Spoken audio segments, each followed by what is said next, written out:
Everyone, welcome back. So last class में हम लोगों ने पढ़ा था कि केमिकल रिएक्शन क्या होता है और आज जो है हम फोकस करेंगे कि केमिकल इक्वेशन क्या होता है। ठीक है। तो केमिकल इक्वेशन बेसिकली क्या होता है, एक शॉर्ट हैंड मेथड होता है to represent a chemical reaction. जैसे क्या होता है कि केमिकल रिएक्शन में अगर मैं बोलूं कि जिंक एक मेटल है, ठीक है, उसका जो रिएक्शन है वो एक सल्फ्यूरिक एसिड के साथ हो रहा है। क्या यहाँ पे जैसे आप एग्जाम्पल देखोगे तो यहाँ पे क्या है, मैग्नीशियम जो है वो रिएक्ट कर रहा है ऑक्सीजन के साथ और एज अ प्रोडक्ट हमें क्या मिल रहा है, ऑक्साइड मिल रहा है। तो यहाँ पे होता क्या है कि एक तरीका होता है लिखने का। जैसे अगर मैं केमिकल शॉर्ट फॉर्म में बोलूँ तो मैग्नीशियम ऑक्साइड है आपका। ठीक है। तो मैग्नीशियम ऑक्साइड को हम लोग क्या करेंगे, इसके सिंबॉलिक वे में लिखेंगे। तो मैग्नीशियम आ जाएगा आपका यहाँ पे, ठीक है, प्लस में। अब क्या है, इसके बाद यहाँ पे लिखा हुआ ऑक्सीजन है, तो ये मैग्नीशियम के साथ यहाँ पे क्या आ जाएगा, O2 आ जाएगा। एंड देन ये एरो रिप्रेजेंट करता है कि ये वाला जो साइड है आपका, ये वाला यानी कि आपका लेफ्ट साइड जो है ये आपका रिएक्टेंट है। ठीक है। और जो आपका ये लेफ्ट, सॉरी, राइट साइड जो है वो आपका क्या है, प्रोडक्ट है। तो यहाँ पे मैग्नीशियम ऑक्साइड लिखा है, तो यहाँ पे क्या हो जाएगा, मैग्नीशियम और ऑक्साइड Mg। ठीक है। तो अब ये क्या है, ये आपका एक सिंबॉलिक रिप्रेजेंटेशन हो गया इस तरीके से लिखने का। ठीक है। तो जिसको हम लोग क्या कहते हैं, केमिकल इक्वेशन। अब जैसे मैं एक एग्जांपल देती हूँ एक और, जैसे मैं अभी बोल रही थी कि मेरे पास एक जिंक मेटल है। ठीक है। जिंक है जो कि आपका रिएक्ट किसके साथ कर रहा है, सल्फ्यूरिक एसिड के साथ कर रहा है। ठीक है। जो कि आपको एज अ प्रोडक्ट में क्या दे रहा है, जिंक सल्फेट, और प्लस में आपको ये क्या दे रहा है, हाइड्रोजन। अब आप एक चीज देखोगे, जब मैंने यहाँ पे इसका जो नेमिंग लिखा है, तो यहाँ पे एक जिंक है, दूसरा सल्फेट है। तो जिंक एंड करने के बाद जो दूसरा सल्फेट मैंने स्टार्ट किया है वो कैप्स में है। तो ये कैमल केस फॉलो करता है। ठीक है। अब क्या है, ये आपका केमिकल रिएक्शन हो गया। अब मैं क्या करूंगी सर, शॉर्ट हैंड रिप्रेजेंटेशन में दूंगी। तो केमिकल रिएक्शन क्या है, जिसमें आप वर्डिंग टेक्स्ट लिखते हो। ठीक है। और इस वाले में क्या होगा, अब मैं इसको शॉर्ट में करूंगी। तो ये वाला चीज हमने पहले भी पढ़ा था, ये वाले साइड को हम लोग क्या कहते हैं, रिएक्टेंट। और इस वाली साइड को हम लोग क्या कहते हैं, प्रोडक्ट। तो रिएक्टेंट वो होता है जिसमें क्या होता है, सब्सटेंस जो होते हैं आपस में कंबाइन होते हैं। ठीक है। और आपस में रिएक्ट करते हैं, जो क्या करते हैं, प्रोडक्ट बनाते हैं। प्रोडक्ट क्या होता है, जो कि नया सब्सटेंस प्रोड्यूस करता है।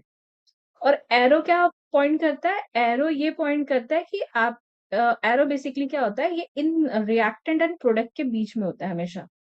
ठीक है। जिससे हमें ये पता चलता है कि ये आपका लेफ्ट साइड जो है रिएक्टेंट है और राइट साइड जो है वो आपका प्रोडक्ट है। अब क्या होता है कि हमारे जो केमिकल, अब मैं इसको सिंबॉलिक वे में अगर लिखूं तो ये कैसे बनेगा पहले, क्योंकि ये तो आपका केमिकल रिएक्शन हो गया, मेरे को केमिकल इक्वेशन लिखना है। तो ये आ जाएगा आपका जिंक प्लस सल्फ्यूरिक एसिड को हम लोग बोलते हैं H2SO4, और एरो लगाएंगे हम यहाँ पे, और ये क्या हो जाएगा आपका ZnSO4, जिसको हम क्या बोलेंगे, जिंक सल्फेट प्लस में H2, जिसमें क्या हो रहा है, आपका हाइड्रोजन गैस इवॉल्व हो रहा है। ठीक है। अब आता है कि आपके जो केमिकल रिएक्शन होते हैं, वो रिएक्शन जो होते हैं ना, दो तरीके के होते हैं। एक होता है आपका बैलेंस्ड। ठीक है। और दूसरा आपका क्या होता है, unbalanced.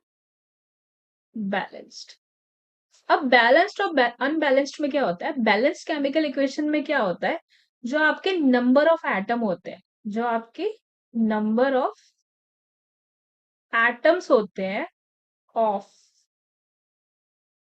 Different elements, of different elements in आपके रिएक्टेंट एंड प्रोडक्ट में, वो हमेशा क्या होते हैं, इक्वल होते हैं।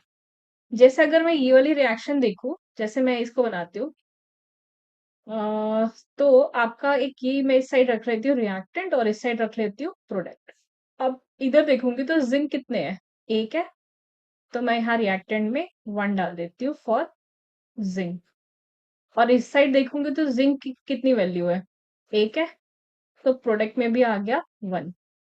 अब नेक्स्ट देखते हैं नेक्स्ट एलिमेंट कौन सा है, हाइड्रोजन। मैंने यहाँ पे लिख लिया H।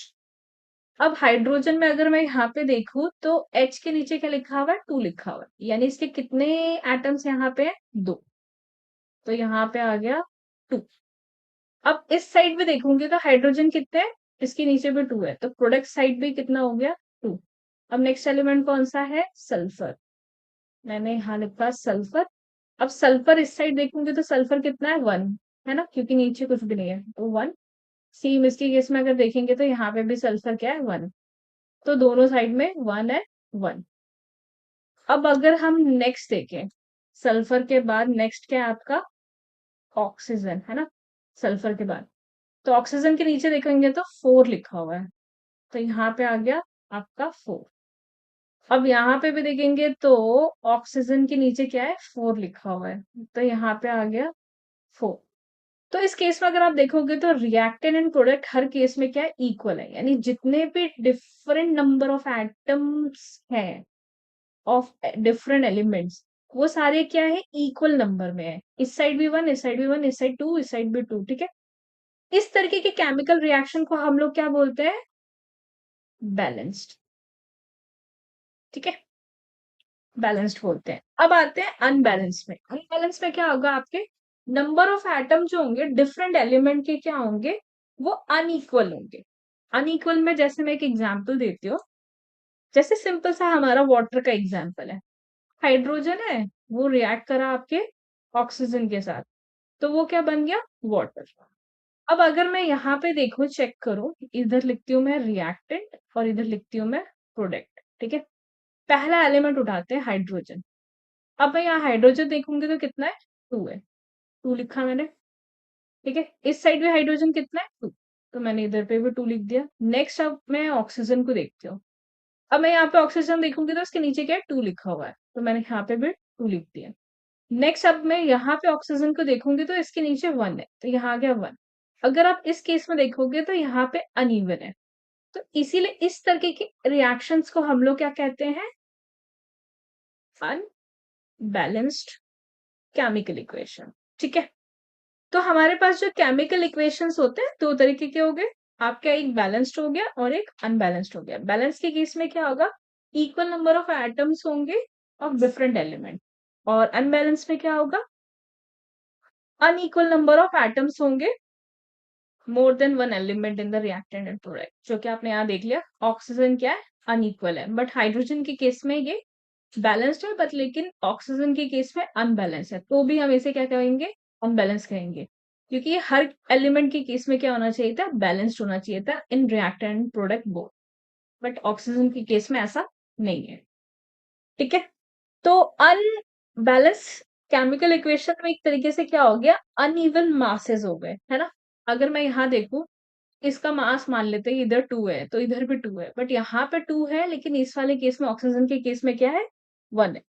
तो अनबैलेंस केमिकल इक्वेशन क्या हो गया, अनइक्वल मासेस हो गए of various element and reactant and product, है ना। रिएक्टेंट एंड प्रोडक्ट में अनइवन हो गया, यानी इस साइड का वेट जो है मान लो ज्यादा हो गया, और इस साइड का जो है वो थोड़ा कम हो गया। जैसे हमारा तराजू होता है ना, तराजू में एक साइड दूसरी साइड, तो ये वाले साइड में वेट बहुत ज्यादा है, लेकिन इस साइड में क्या है, कम है। लेकिन हमने 9th स्टैंडर्ड में एक लॉ पढ़ा था, law of conversation of mass, जिसमें हमने पढ़ा था कि मैटर जो होता है neither be created nor be destroy in a chemical reaction, है ना। तो इसका मतलब क्या होता है कि टोटल नंबर ऑफ मासेस जो आपके रिएक्टेंट साइड में है ना, और जो मासेस आपके प्रोडक्ट साइड में है, वो हमेशा इक्वल होते हैं। तो ये आपका लॉ यही बोलता है, matter neither be created nor be destroy in a chemical reaction. तो यानी कि दोनों साइड के जो मासेस होते हैं, वो दोनों के दोनों क्या होने चाहिए, सेम होने चाहिए। और केमिकल रिएक्शन क्या होना चाहिए, आपका बैलेंस्ड होना चाहिए, ठीक है।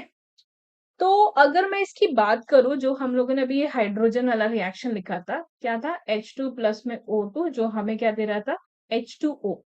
तो ये वाली जो रिएक्शन है, ये क्या है, ये आपकी अनबैलेंस्ड है। तो इस केस में हमें क्या करना पड़ेगा, जो रिएक्शंस आपकी अनबैलेंस्ड रहती है, उस केस में हमें क्या करना पड़ता है, उन उन केमिकल इक्वेशंस को बैलेंस करना पड़ता है। ठीक है, बैलेंस्ड वाली तो ऑलरेडी बैलेंस्ड है, उसमें तो कुछ नहीं करना।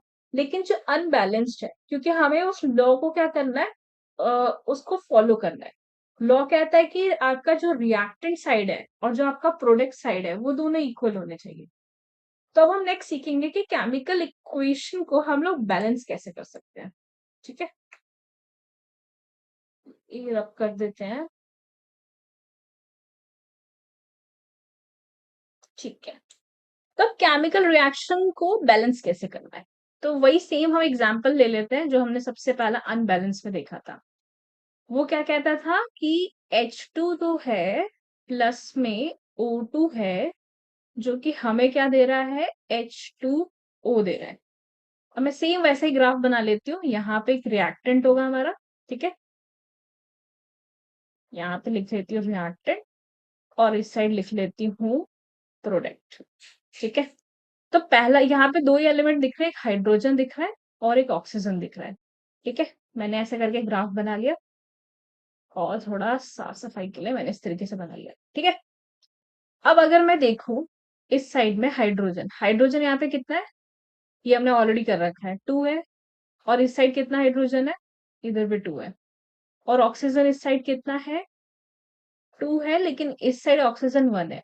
क्या है कि जिस साइड कम होता है ना, उसको बढ़ाना है। ठीक है, तो अगर मैं यहाँ पे देखूं तो ऑक्सीजन कितना है, 2 है, और इधर पे क्या है, 1 है आपके, है ना। तो अगर मैं कोई भी वैल्यू, अब बैलेंस करने के लिए ना हमेशा हम लोग सबके आगे ना नंबरिंग डालते हैं, यही डाल सकते हो आप। आपके पास एक स्पेस क्या है, यहाँ डाल दो आप कोई नंबर। ठीक है, या तो आप यहाँ पे डाल सकते हो, या तो आप यहाँ डाल सकते हो। बैलेंस करने में हम कभी भी नीचे की तरफ कुछ भी नहीं डालते हैं, ठीक है, हमेशा यहाँ सबके आगे डालेंगे। तो जैसे अगर मैंने यहाँ पे 3 लिखा ना, तो 3 का मतलब क्या होता है, 2 3 जा 6। ये हाइड्रोजन के जो नीचे लिखा हुआ है, इसके साथ ये मल्टीप्लाई होता है। तो हाइड्रोजन यहाँ पे कितने हो गए, 6 हो गए। और इसके आगे मैंने 3 लगाया, तो ये कितना हो गया ऑक्सीजन, ये 2 हो गया। ठीक है, तो लेकिन ये तो ज्यादा हो गया है ना, हमें क्या करना है, 2 चाहिए। तो मैं क्या करूंगी, दोबारा जाऊंगी यहाँ पे, इसको रब करते हैं। ठीक है, अब मैंने दोबारा क्लिक किया, और यहाँ पे क्या किया मैंने, यहाँ पे लिख दिया मैंने 2। अब क्या हुआ कि ये जो 1 है, ये 1 से ये वाली साइड क्या हो गई हमारी, 2 हो गई प्रोडक्ट साइड में। तो 2, अब मैं उसी की जगह हाइड्रोजन को देखूं, तो हाइड्रोजन कितना हो गया हमारे प्रोडक्ट साइड में, 2 लगाने की वजह से 2 से हो गया ये 4। ये ज्यादा हो गया है ना। ऑक्सीजन तो हमारा बैलेंस हो गया, ये अब क्या है, ये सॉर्टेड है। लेकिन अब मैं हाइड्रोजन के पास जाऊं, तो हाइड्रोजन के केस में क्या है, ये तो 4 बन गया मेरा प्रोडक्ट, और ये वाला साइड अभी भी 2 है। तो इस चीज को मेरे को 4 बनाने के लिए क्या करना पड़ेगा, यहाँ पे क्या लिखूं मैं, 1 लिखूंगी तो 1 मल्टीप्लाई बाय 2, तो 2 ही होगा। अगर मैं यहाँ इसके आगे 2 लिख देती हूँ, तो 2 2 जा कितना हो गया, 4। तो अब क्या हुआ, मेरा हाइड्रोजन भी बैलेंस हो गया, है ना। आपका रिएक्टेंट साइड भी 4 हो गया, प्रोडक्ट साइड भी 4 हो गया, ऑक्सीजन के केस में भी ये 2 हो गया, और ये वाला साइड भी क्या हो गया, 2 हो गया। तो अब ये जो रिएक्शन जो है, केमिकल इक्वेशन जो है, ये आपकी क्या है, बैलेंस्ड केमिकल इक्वेशन बन गई। ठीक है, ऐसी और भी एग्जाम्पल करेंगे जिससे हम सीख जाएंगे। ये तो एक ही एग्जाम्पल हुआ। ठीक है, अब एक ना टॉपिक आता है कि हम अपनी ना केमिकल इक्वेशंस को ना और ज्यादा इंफॉर्मेटिव बना सकते हैं। Informative banana in the sense कि हम उसमें कुछ और एक्स्ट्रा इंफॉर्मेशन डालेंगे। अभी क्या कर रहे थे हम लोग, सिंपल सा केमिकल इक्वेशन लिख देते हैं, है ना। बस उसमें सिंबॉलिक वे में लिख देते हैं, जैसे हमने केमिकल इक्वेशन पढ़ी थी, Zn जिंक प्लस में आपका ऑक्सीजन नहीं लेते, एसिड ले लेते हैं, सल्फ्यूरिक एसिड जैसे ले लेते हैं। तो ये हो गया H2SO4, जो कि हमें एज अ प्रोडक्ट क्या दे रहा था, जिंक सल्फेट और प्लस में ये हाइड्रोजन गैस इवॉल्व कर रहा था। ठीक है, तो अब क्या हो सकता है, मैं इस केमिकल रिएक्शन के अंदर ना पहली चीज क्या बता सकती हूँ इंफॉर्मेटिव के लिए कि रिएक्टेंट प्रोडक्ट साइड में कि इनका फिजिकल स्टेट क्या है। ठीक है, फिजिकल स्टेट में क्या होता है कि आपका जो एस होता है, एस जो हम स्मॉल एस में लिखेंगे, एस जो होता है इसका मतलब होता है आपका सॉलिड, ये सॉलिड फॉर्म में। ठीक है, उसी की जगह स्मॉल एल लिख रहे हो तो स्मॉल एल का मतलब क्या होता है, ये लिक्विड स्टेट में है। ठीक है, और एक और स्टेट आता है जिसको हम ए क्यू करके बोलते हैं, एक्वस स्टेट होता है। ठीक है, ये सोल्यूशन जो होता है वो वाटर के अंदर बनाया जाता है, इसीलिए हम इसे क्या कहते हैं, एक्वस सोल्यूशन। ठीक है, और जो लास्ट आता है वो आपका आता है जी, जी का मतलब बता दो क्या होगा आपका, गैसियस स्टेट होगा। ठीक है, तो ये चार स्टेट के वे में हम बता सकते हैं कि हमारे केमिकल रिएक्शन के अंदर जो है फिजिकल स्टेट क्या क्या है। जैसे अगर मैं जिंक की बात करूं तो इसको लिखने का तरीका क्या होता है, एक ब्रैकेट खोलो, इसमें ऐसे करके लिख दो, यानी कि मेरा जो जिंक है उसका जो स्टेट है वो क्या है, सॉलिड है। अब उसी की जगह मैं इसका बताऊं तो ये इसका जो स्टेट होगा वो क्या होगा, एक्वस होगा। ठीक है, ये यहाँ पे स्पेस नहीं है, रुको रख करके कर देती हूँ। अब मैं यहाँ पे अगर लिखूंगी तो H2SO4 क्या होता है, लिक्विडिश टाइप होता है, ये केमिस्ट्री लैब में आप देखोगे। तो इसका स्टेट क्या हो गया, एक्वस हो गया। ठीक है, अब नेक्स्ट आता है जो यहाँ पे एज अ प्रोडक्ट बनकर आएगा आपके यहाँ पे, तो इसका भी जो जिंक सल्फेट का जो स्टेट होगा वो क्या होगा, एक्वस होगा। अब मैंने जैसे बोला था कि गैस इवॉल्व होगी तो हाइड्रोजन का स्टेट क्या होगा, गैसियस स्टेट होगा। तो इस तरीके से हम ये बता सकते हैं कि इसमें फिजिकल स्टेट के बारे में हम इस तरीके से रिप्रेजेंट कर सकते हैं। दूसरी चीज आती है कि जब मेरा केमिकल रिएक्शन हो रहा है तो उसमें मैं ये बता सकती हूँ कि मेरे केमिकल रिएक्शन के अंदर ना हीट रिलीज हुई है या ये हुआ है।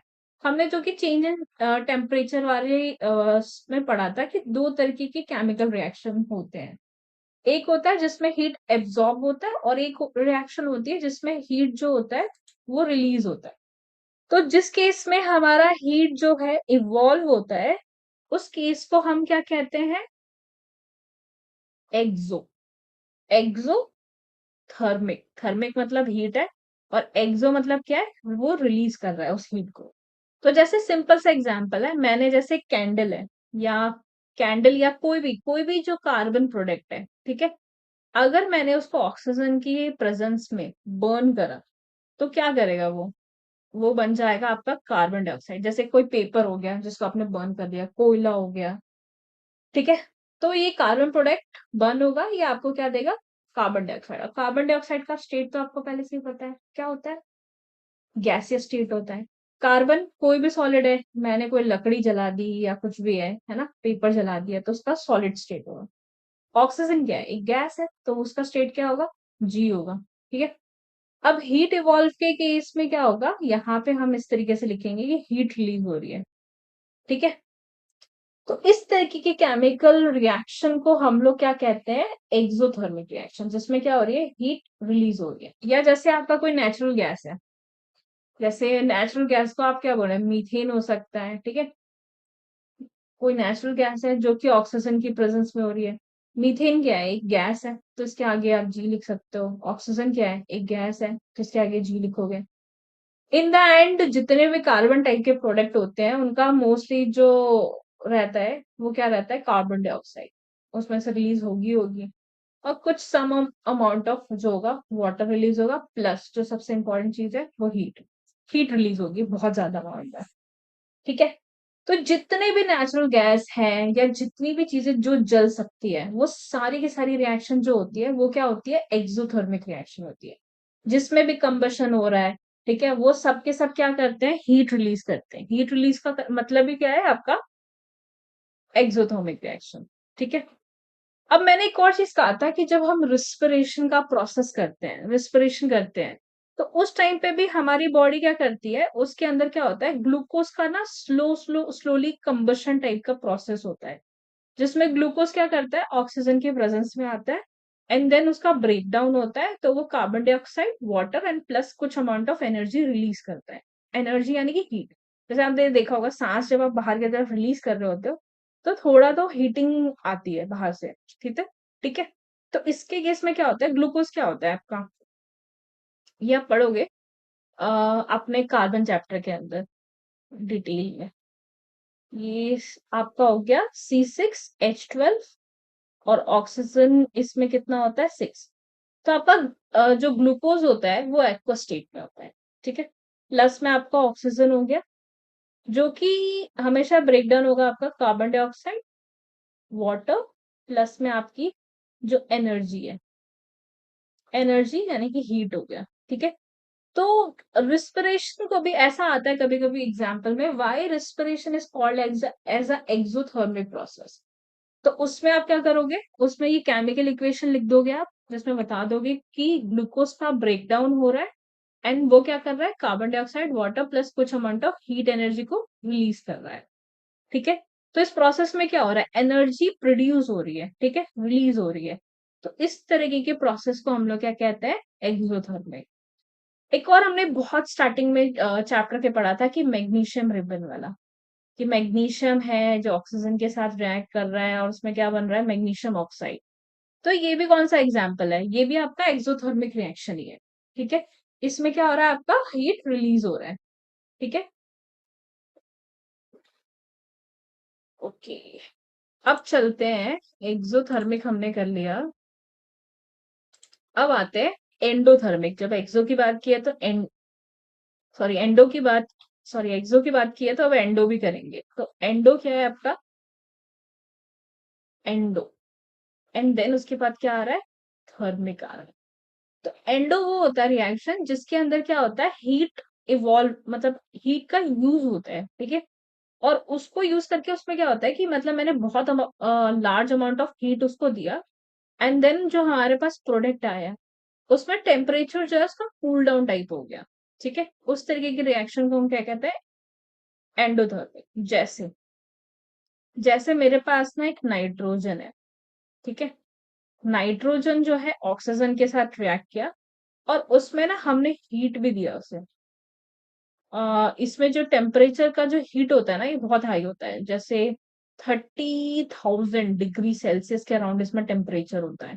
ठीक है, तो हमने इसको इतना अमाउंट ऑफ हीट दिया जिससे कि हमारे पास जो प्रोडक्ट बनकर आया वो प्रोडक्ट क्या था, वो था नाइट्रोजन मोनोऑक्साइड। अब देखा होगा मैंने वर्ड यूज किया होगा, यहाँ पे ऑक्सीजन है, वैसे तो ये ऑक्सीजन है, ये नाइट्रोजन है, यहाँ पे मैंने मोनोऑक्साइड बोला, लेकिन यहाँ पे हम लोग क्या बोलते हैं, कार्बन डाइऑक्साइड। डाई का मतलब क्या है, नीचे 2 है। ठीक है, मोनो का मतलब क्या है, नीचे 1 है। मोनो में आपका क्या आ गया, 1, डाई में आपका क्या आ गया, 2। अगर कहीं पे भी ट्राई लिखा होता है, ट्राई का मतलब क्या हो जाता, 4, सॉरी 3। ठीक है, तो ये हो गया आपका एंडोथर्मिक। एंडोथर्मिक के अंदर एक और प्रोसेस, एक और एग्जांपल ले लेते हैं। जैसे मेरे पास क्या है, अम, जैसे मेरे पास एक कैल्शियम कार्बोनेट है। और एक और चीज है, अभी आगे जाके हम पढ़ेंगे, जितनी डीकम्पोजिशन रिएक्शन होती है उन सारे रिएक्शंस को हम लोग एंडोथर्मिक रिएक्शन कहते हैं। जितने भी रिएक्शन यानी कि डीकम्पोजिशन रिएक्शन है वो सारी की सारी क्या होती है, एंडोथर्मिक होती है। ठीक है, तो जैसे मेरे पास एक रिएक्शन है CaCO3, ये क्या है आपका कैल्शियम कार्बोनेट है। इस कैल्शियम कार्बोनेट के अंदर क्या किया मैंने, हीट दिया इसे। तो हीट देने के बाद क्या हुआ आपका, ये कैल्शियम ऑक्साइड बन गया, प्लस में इसने क्या किया, कार्बन डाइऑक्साइड रिलीज करा। ठीक है, तो डीकम्पोजिशन रिएक्शन क्या है, मैंने बता ही दिया कि वो सारे के सारे डीकम्पोजिशन रिएक्शन क्या होते हैं, एंडोथर्मिक होते हैं। इवन पता है आपको, जो फोटोसिंथेसिस होता है, परफॉर्म होता है, फोटोसिंथेसिस भी आपका काइंड ऑफ क्या होता है, एंडोथर्मिक होता है। क्योंकि इसमें क्या होता है, जो सनलाइट की एनर्जी जो होती है वो एब्जॉर्ब होती है during the process of photosynthesis. अब इसमें जो सेम रिएक्शन है आपका फोटोसिंथेसिस के अंदर जो भी हमने अभी पढ़ा है ना, ये एग्जैक्टली ना उल्टा हो जाता है ग्लूकोज के ब्रेकडाउन के केस में। ये जो पार्ट है ये इधर आ जाता है, ये वाला उधर आ जाता है। तो फोटोसिंथेसिस के केस में क्या होता है, आपका कार्बन डाइऑक्साइड जो एयर में होता है, ठीक है, और जो पेड़ों से उसे जो पानी मिलता है। अब इसमें फोटोसिंथेसिस करने के लिए अब क्या है, एरो के ऊपर ना मैं कुछ लिखने जा रही हूँ। ये इंफॉर्मेशन जो होती है रिएक्शन में बताते हैं कि ये किस कंडीशन के अंदर हो रही है। तो फोटोसिंथेसिस होने के लिए कंडीशन क्या होती है, सनलाइट का होना जरूरी है, पहली चीज। दूसरी चीज है कि पत्तों का ग्रीन होना, यानी पत्तों, ग्रीन पत्तों में क्या होता है, क्लोरोफाइल होता है, ठीक है। इन दोनों की प्रेजेंस पे जब रिएक्शन होता है तो ये क्या बनाता है, ग्लूकोज बनाता है। प्लस में आपका ऑक्सीजन ये रिलीज करता है एयर में, जो हम अपने ब्रीदिंग के लिए यूज कर रहे हैं, है ना। तो फोटोसिंथेसिस क्या है, एक प्रोसेस है जिसको हम क्वेश्चन ये भी आ सकता है एग्जाम में कि फोटोसिंथेसिस को हम लोग एंडोथर्मिक रिएक्शन क्यों बोलते हैं। तो एंडोथर्मिक इसीलिए बोलते हैं क्योंकि इसमें क्या होता है, ड्यूरिंग फोटोसिंथेसिस कार्बन डाइऑक्साइड जो आपका होता है और जो वाटर होता है ये दोनों कंबाइन होते हैं in the presence of sunlight, यानी कि ये क्या कर रहे हैं, हीट को एब्जॉर्ब कर रहे हैं और एज अ प्रोडक्ट में क्या कर रहे हैं, ग्लूकोज प्लस वाटर आपको दे रहे हैं। तो जितने भी ग्रीन प्लांट्स होते हैं वो फोटोसिंथेसिस करते हैं, यानी कि फोटोसिंथेसिस क्या है, टाइप ऑफ एंडोथर्मिक रिएक्शन है, ठीक है। तो ये हो गया पार्ट डन हमारा। इंफॉर्मेटिव में मैंने एक और चीज होती है जब हमारा केमिकल रिएक्शन होता है ना, पहली चीज मैंने बता दी कि हम स्टेट उसमें डिफाइन करते हैं, है ना। स्टेट जैसे हमने यहाँ पे देखा था कि वो एक्वा स्टेट का है, गैस है, लिक्विड है या सॉलिड है। और दूसरी चीज मैंने ये बता दी कि कुछ कंडीशंस होते हैं। तो कंडीशंस के साथ जरूरी नहीं है कि सिर्फ ये सनलाइट क्लोरोफाइल हो, हम ना कुछ कैटलिस्ट का भी यूज करते हैं। कुछ रिएक्शंस ऐसी होती है ना जिन रिएक्शंस को होने में बहुत ज्यादा टाइम लगता है, तो उस केस में क्या करते हैं, हम कुछ कैटलिस्ट दे देते हैं। तो कैटलिस्ट से होता क्या है कि जो भी रिएक्शन आपका होने में मान लो कि 30 मिनट्स लग रहा है, तो कैटलिस्ट उस रिएक्शन को क्या करता है, थोड़ा स्पीड अप कर देता है। जैसे आपका वो एनएफएस का गेम होता है ना, उसमें नाइट्रो ऑन कर देते हो तो गाड़ी बहुत तेजी से चलने लग जाती है, एग्जैक्टली सेम ये भी वैसा ही करता है। ये आपके प्रोसेस को थोड़ा स्पीड अप कर देता है। तो कैटलिस्ट जो होता है वो भी हम इसी एरो पे लिखते हैं। जैसे एक रिएक्शन ले लेते हैं, जैसे पोटेशियम क्लोराइड है, CaClO3, पोटेशियम क्लोराइड है। और यहाँ पे जो हम अगर किसी रिएक्शन जो होती है ना, अगर उसमें हीट इवॉल्व मतलब हीट का यूज हो रहा होता है, तो इंस्टेड ऑफ प्लस हीट लिखने की जगह ना हम यहाँ पे एक डेल्टा का साइन लगा देते हैं। ये डेल्टा इंडिकेट करता है कि इसमें हीट यूज हो रही है, ठीक है। एंड कैटलिस्ट जैसे मेरे पास एक है MnO2, ठीक है। तो ये कैटलिस्ट क्या करेगी, इस रिएक्शन को थोड़ा स्पीड अप करेगी, ठीक है। तो मैग्नीशियम ऑक्साइड क्या करेगा, उस रिएक्शन को थोड़ा स्पीड अप करके क्या करेगा, ब्रेक डाउन कर देगा। ब्रेक डाउन किस में कर देगा, आपका पोटेशियम क्लोराइड प्लस में ऑक्सीजन निकाल देगा, ठीक है। तो हमारी केमिकल रिएक्शन को इंफॉर्मेटिव बनाने के लिए हम कुछ उसमें चीजें दिखाते हैं, जिसमें हम फिजिकल स्टेट बता देते हैं, हीट चेंजेस के बारे में बता देते हैं, एंड देन कंडीशंस जो हमने यहाँ पे एरो के पास लिख दिए हैं। और हमने ये देख लिया कि बैलेंस इक्वेशंस क्या होती है, अनबैलेंस केमिकल इक्वेशन क्या होती है, और अगर अनबैलेंस हमें मिल रहा है तो उसे बैलेंस कैसे करेंगे। और इवन एग्जाम में जो आता है ना, वो आता है आपके एक एक नंबर के आ जाएंगे कि ये केमिकल रिएक्शन है उसको बैलेंस करके दिखाओ, ठीक है। तो अब एक दो एग्जाम्पल ले लेते हैं कि केमिकल रिएक्शन को बैलेंस कैसे करते हैं। जैसे मेरे पास है मीथेन, ठीक है। मीथेन क्या होता है, आपका CH4 होता है, ठीक है।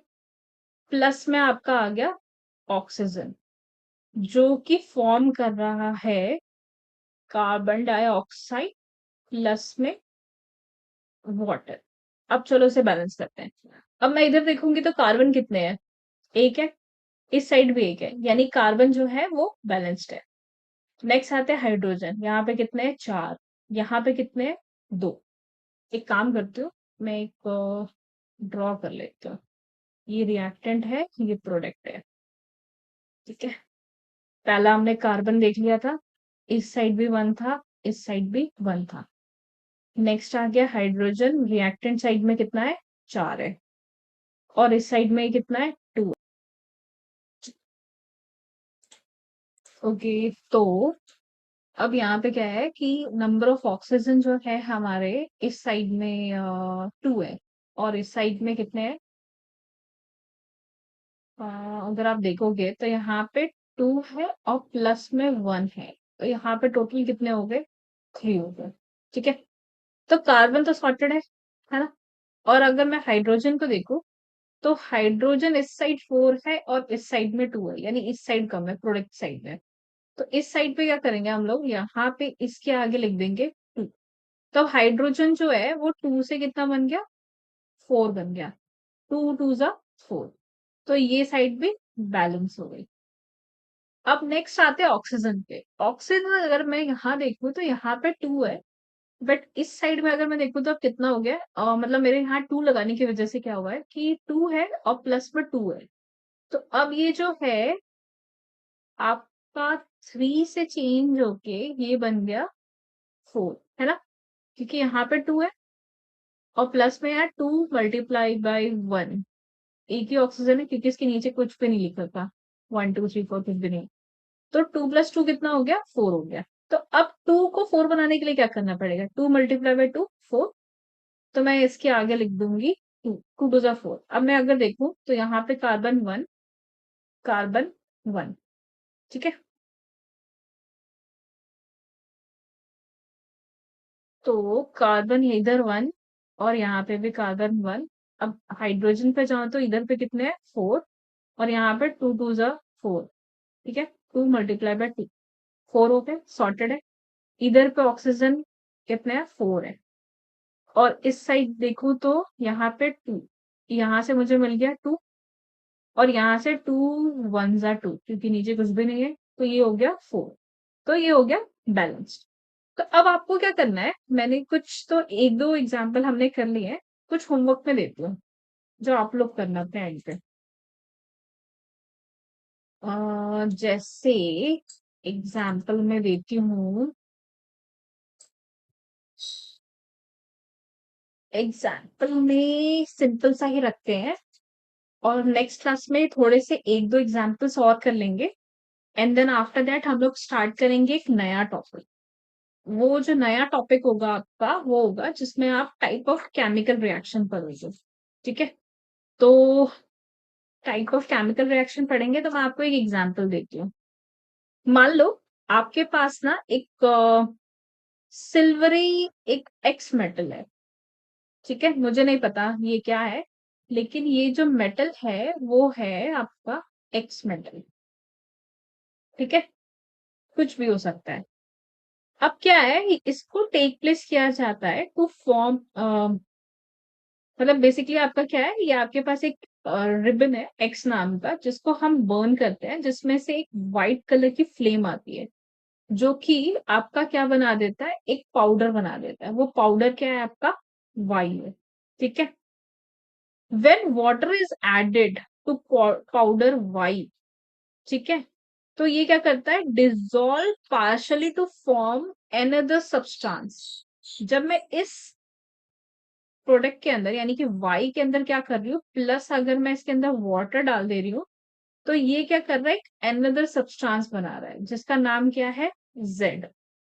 तो मुझे यहाँ पे बताना क्या है, पहला आपको बताना है ए पार्ट जो है कि एक्स मेटल क्या हो सकता है। ठीक है, बी है कि वो पाउडर वाई क्या है। ठीक है, और जो सी है, which substance of metal X combine to form Y, मतलब एक्स के साथ क्या ऐसा मतलब कंबाइन हुआ जिससे कि पाउडर वाई फॉर्म हो गया।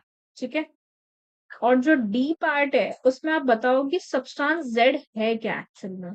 ठीक है, और आपको नेम भी बताना है जेड का कि वो जेड नाम का कौन सा एलिमेंट हो सकता है।